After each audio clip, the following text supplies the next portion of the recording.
Quand les Anglais ont voté pour le Brexit ou quand les Américains ont voté pour Trump, on a beaucoup entendu qu'ils avaient mal voté, qu'ils s'étaient fait avoir par des fake news, Slender majority of an ignorant and misled public. qu'ils étaient souvent ignorants The credulous boomer Rube demo that backs Donald Trump. et qu'ils n'avaient pas été capables de comprendre que ça allait contre leur propre intérêt. Those coffin-dodging idiots who voted for Brexit. Jacques Rancière est philosophe, professeur émérite à l'université de Paris 8, et il fait partie des penseurs de la démocratie qui m'ont le plus marqué et nourri intellectuellement. L'une de ses hypothèses les plus puissantes, c'est l'égalité des intelligences. Une idée qui contredit donc complètement la tendance actuelle à déplorer la crédulité ou l'irrationalité des gens. Mais peut-on vraiment dire que tout le monde a la même capacité intellectuelle ? Quelles sont les implications politiques d'une telle affirmation ? Et si on arrêtait de prendre les gens pour des cons ?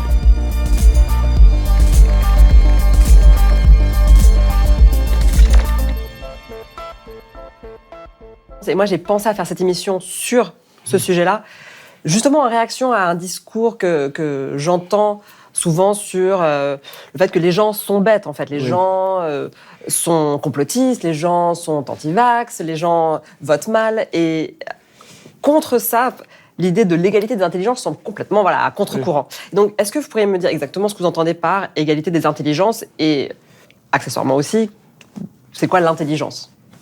L'intelligence, c'est la capacité de se débrouiller pour relier les éléments d'expérience que l'on rencontre un petit peu tous les jours, quoi. Ça c'est la définition la plus grossière, quoi.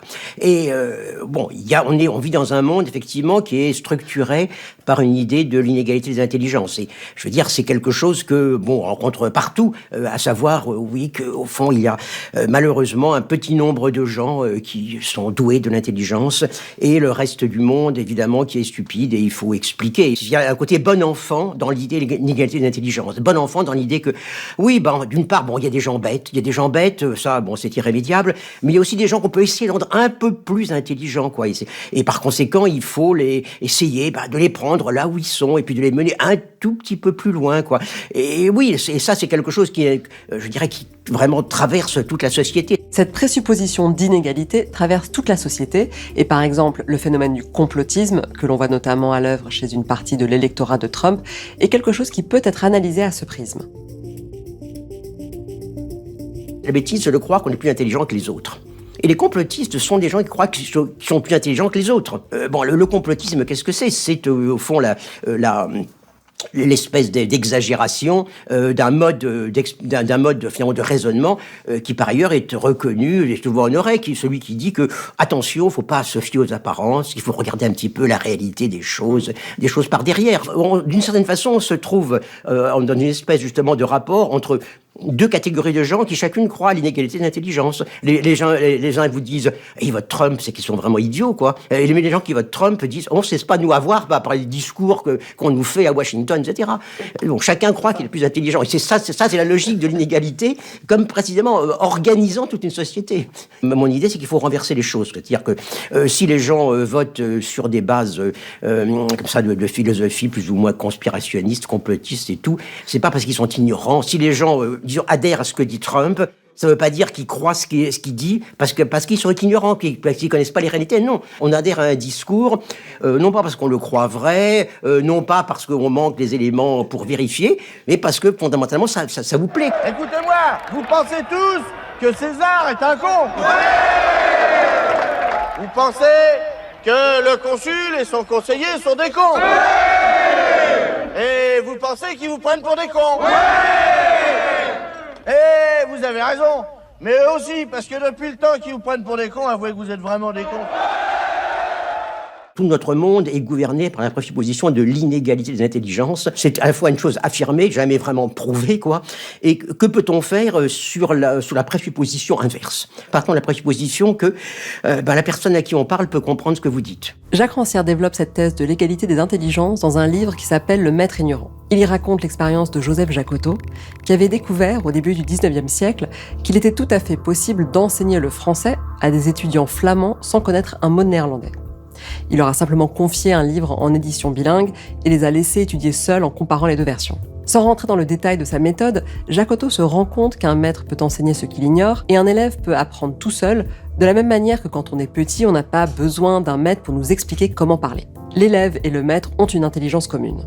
La force de Jacques Cotto, c'est d'essayer d'inventer des espèces de situations, des situations où celui qui ne croit pas, ou celle qui ne croit pas être intelligent ou intelligente, se trouve en quelque sorte amené à vérifier qu'il ou qu'elle l'est. Bon, surtout à l'époque, c'était l'époque où on pensait à instruire le peuple, c'était le grand mot d'ordre, quoi. Et à cette idée d'instruction du peuple, Jacques Cotto oppose l'idée de l'émancipation intellectuelle, en disant, ce qui fait le problème, c'est pas que les gens soient ignorants, ce qui fait le problème, c'est qu'ils n'ont pas confiance dans leur propre intelligence. Autrement dit, l'enseignement pour Jacques Cotto, ce n'est pas l'instruction du peuple, c'est-à-dire une transmission de savoir d'un savant vers un ignorant, c'est plutôt une émancipation, c'est-à-dire l'activation de l'intelligence de chacun. Ça ne veut donc pas dire qu'il n'y aurait pas du tout besoin de maître ou de prof, ça veut dire que son rôle consiste simplement à attiser la volonté de l'élève à user de cette intelligence. Ça, c'est quelque chose qui a été par exemple éprouvé par les étudiants de l'université expérimentale de Vincennes, qui avait été créée dans la foulée de mai 68, et où Jacques Rancière avait enseigné aux côtés d'autres grandes figures intellectuelles, telles que Michel Foucault, Gilles Deleuze et Jean-François Lyotard. L'université avait entre autres la particularité d'être ouverte aux non-bacheliers et proposait des cours du soir pour les travailleurs. Je crois que Vincennes, c'est un endroit qui a rendu les gens intelligents. Vraiment, vraiment. Quand on en est sorti, on était plus intelligents qu'avant. Et aussi, je crois, parce que peut-être qu'on était intelligents avant, mais on le savait pas. Ça ne veut pas dire qu'on se passe de l'école publique, ça ne veut pas dire qu'on se passe de prof. Là, même ce qu'on fait là maintenant, de journalisme, vous faites bien des interventions dans les médias, vous ne faites pas seulement produire du savoir, vous venez le transmettre, vous venez l'expliquer un peu. Je viens parler de ce que je fais, quoi. Mais c'est vrai que très souvent, quand j'arrive pour en parler, on me dit attention, là, vous allez parler au grand public. Hein. Alors faites attention, pas de mots trop savants, pas d'explications trop compliquées, etc. Et je dirais, chaque fois je réponds, pour moi ça n'a pas de sens. Ça n'a pas de sens. Disons, on s'adresse à des humains qu'on se considère comme égaux, quels qu'ils soient. Ce qui est original dans cette approche, c'est de dire que l'égalité n'est pas l'objectif à atteindre, mais le point de départ. Il ne s'agit pas d'essayer de mesurer le QI des gens pour savoir s'ils ont vraiment le même niveau d'intelligence, il s'agit de présupposer qu'on s'adresse à des gens intelligents. Or, cette hypothèse d'égale intelligence a des implications politiques fortes puisqu'elle est indissociable de la vraie démocratie telle que la conçoit Jacques Rancière. Pour lui, la démocratie n'est pas un simple cadre institutionnel qui garantit une fois pour toutes telle et telle liberté, et ça ne se réduit pas non plus au fait d'aller voter tous les 5 ans. C'est la mise en application concrète de l'idée que tout le monde a une égale capacité intellectuelle et donc une même légitimité à s'occuper des affaires publiques. C'est une pratique, et historiquement, si on regarde ce qui s'est passé depuis le 19e siècle, c'est un processus qui a emprunté 2 voies. Bon, si on prend un peu, de façon plus large, un peu toute l'histoire, un peu disons, de la démocratie dans les temps modernes, oui, effectivement, ça s'est fait dans deux directions, quoi. À savoir, bien sûr, demander que les gens qui n'avaient pas de droits politiques obtiennent ces droits politiques. Bon, le cas, des ouvriers, des pauvres, de tous les gens qui n'avaient pas les moyens de payer l'impôt qui vous donnait de droit, droit de voter. Ça a été, bien sûr, les femmes, ça a été les Noirs aux États-Unis. Donc, il y a ce premier élargissement, à savoir faire que tous, au fond, soient reconnus comme participants de la souveraineté politique collective. Et puis, il y a la deuxième chose, effectivement, qui est de transformer, au fond, des espaces qui étaient réglés par l'inégalité en espaces d'égalité, précisément en transformant, au fond, des espaces privés en espaces publics, quoi. Et pendant très, très longtemps, les rapports d'un employeur avec ses employés sont considérés comme des rapports privés, quoi. C'est-à-dire que, dans le code Napoléon, les rapports d'un industriel avec ses employés, c'est la même chose que les rapports d'un maître de maison avec ses domestiques. Donc voilà. Et donc, il y a eu tous ces mouvements, si vous voulez. Même l'invention de la grève moderne, c'est pas simplement une espèce de rapport de force. L'invention de la grève moderne, c'est aussi de dire que les affaires de l'industrie, les affaires de l'atelier, les affaires du lieu de travail sont aussi des affaires publiques qui doivent être, l'objet d'une espèce de délibération, de décision publique. Autrement dit, la démocratie a progressé à chaque fois qu'on a reconnu la qualité de sujets politiques égaux à ceux qui étaient considérés comme inférieurs, et à chaque fois qu'on a reconnu le caractère public de sujets considérés jusqu'alors comme des affaires privées. Or, dans un autre de ses livres, La haine de la démocratie, Jacques Rancière analyse comment, depuis la fin des années 70, l'élite a développé un discours de méfiance envers ce processus démocratique, qui serait allé trop loin. Ce thème apparaît notamment dans un texte qui a été publié en 1975 par la Commission trilatérale, une organisation privée internationale qui regroupe des hommes d'affaires et des dirigeants politiques influents. Il y a quelque chose qui naît déjà dans les années 70. Il y a cette grande conférence de la trilatérale, où il y a un petit peu donc des divers gouvernements qui se rencontrent pour examiner justement un petit peu l'état de ce qu'on appelle à l'époque la démocratie, quoi. Et qui commence à dire effectivement, mais attention, parce que la démocratie, c'est un système qui est fragile, etc., et qui est menacé par quoi? Qui est menacé par les démocrates.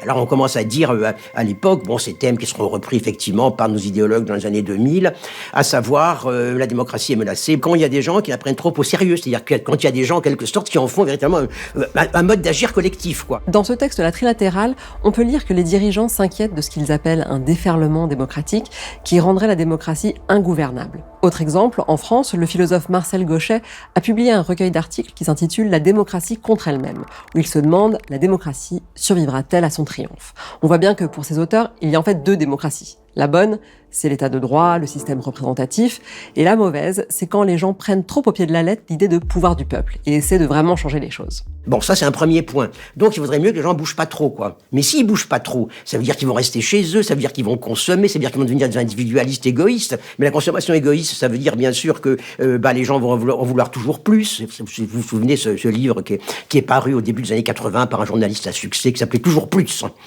Ça veut dire qu'ils vont devenir aussi des mauvais démocrates. Et donc voilà, donc parce que ce concept de démocrate précisément comme l'ennemi, c'est à la fois disons l'étudiant agitateur, c'est le militant qui crée de la pagaille dans la rue, mais c'est aussi bien le type qui justement ne s'occupe plus de la communauté. Tous les phénomènes étaient expliqués par cette idée au fond il y avait une espèce de mal social, à savoir qui était le désir d'égalité. Tout le monde veut être égal, tout le monde veut être considéré, tout le monde va avoir la parole. Voilà, il y a vraiment un mal qui ronge la société, qui est la démocratie, ce qu'on appelait donc individualisme de masse, consumérisme. Cette critique de la démocratie comme étant une forme de société qui favoriserait une culture de l'individualisme ou du narcissisme est toujours aussi présente aujourd'hui.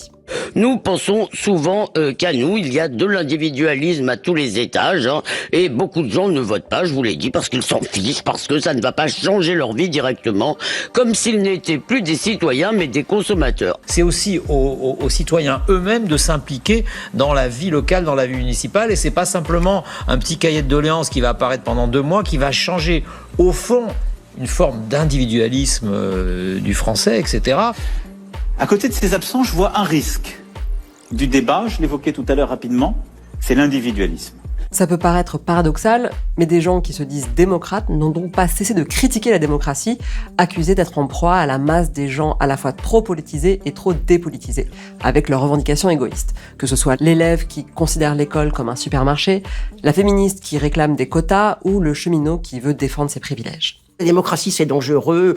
Les droits de l'homme, on en a fait beaucoup de tapage, mais finalement, les droits de l'homme, c'est le droit de l'individu égoïste. C'est pas bon. Disons, il faut que l'individualisme est quand même pas trop, et surtout pas pour tout le monde, quoi. Oui, c'est ça. Il y a que eux qui ont le droit de cultiver leur individualité. Bah oui, il faut l'individualité, c'est quand même pour ceux qui savent s'en servir, quoi.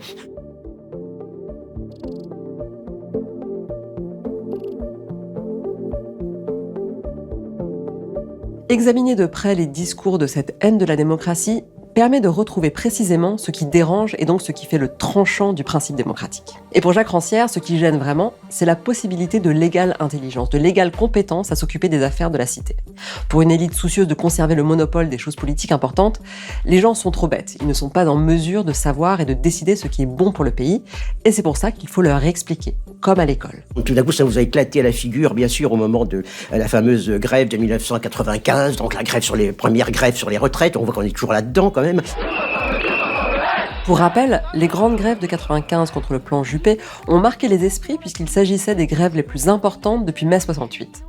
Et bon, il y a eu cette malheureuse phrase de Juppé disant que les gens n'avaient pas bien compris, donc on allait leur expliquer, parce qu'ils n'avaient pas bien compris, quoi, que la retraite, finalement, la réforme, c'était dans leur intérêt, que ça préservait l'avenir, et voilà. Et puis, bon, bien sûr, disons, ça, bon, c'est une espèce de pétard, évidemment, disons, tout à fait mouillé, parce que les gens ont dit, mais il n'y a rien à expliquer, on a très très bien compris, précisément.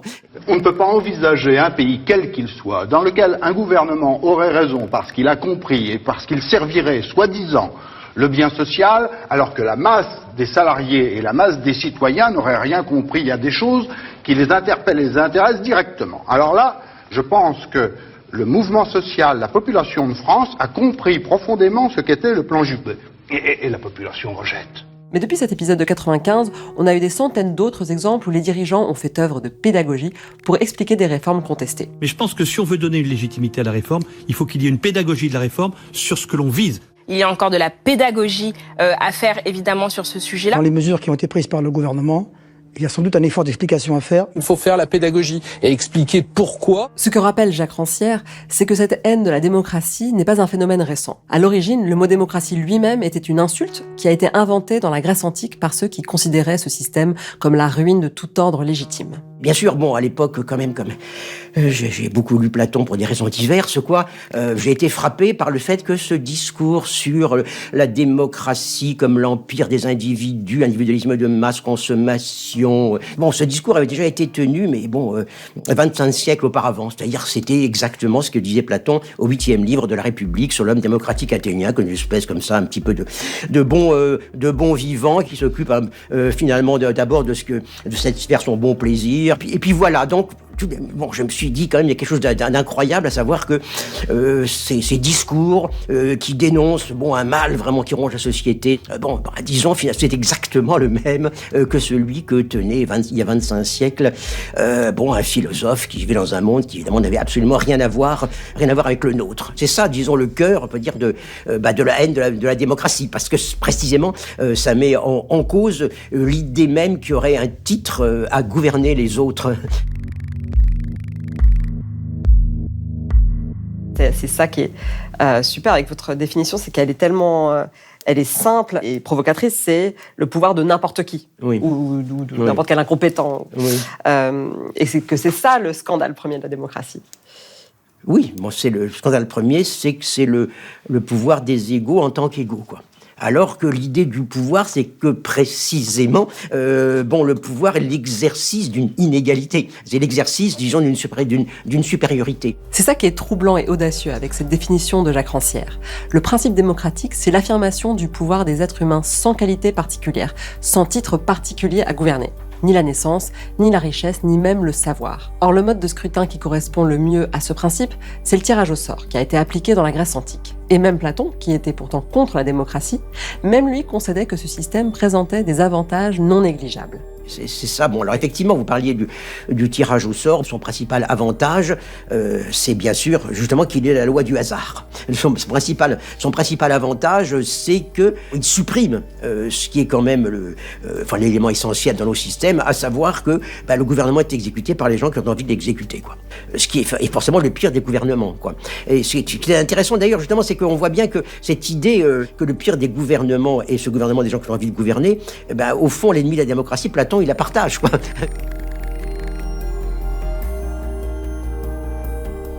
D'une certaine façon, disons, il y a cette thèse très très forte, chez Platon, l'antidémocrate,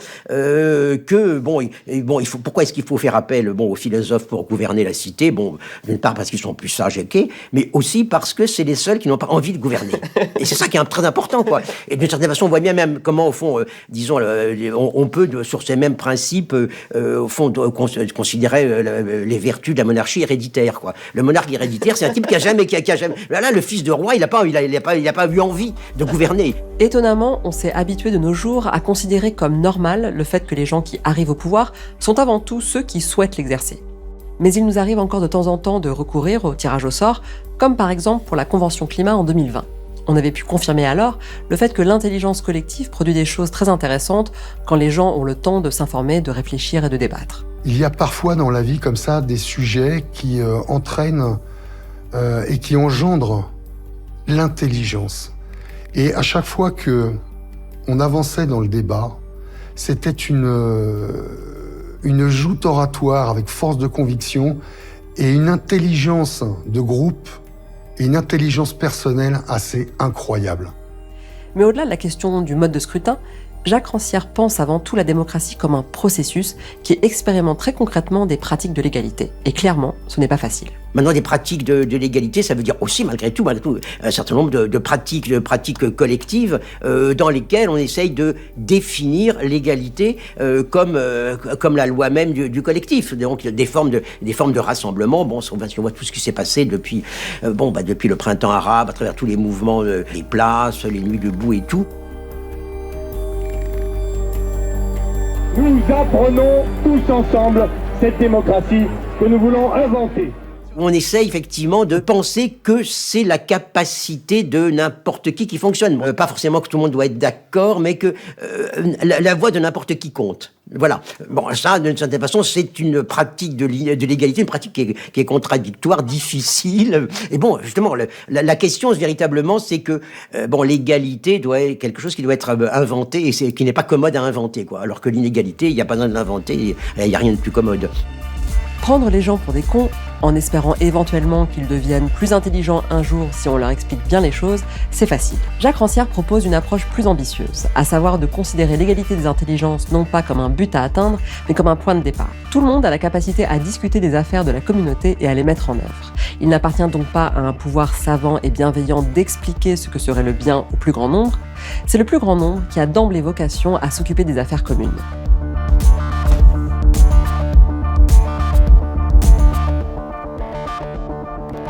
Pour aller plus loin, mes sources sont en description et pour garder les idées larges, il y a d'autres épisodes.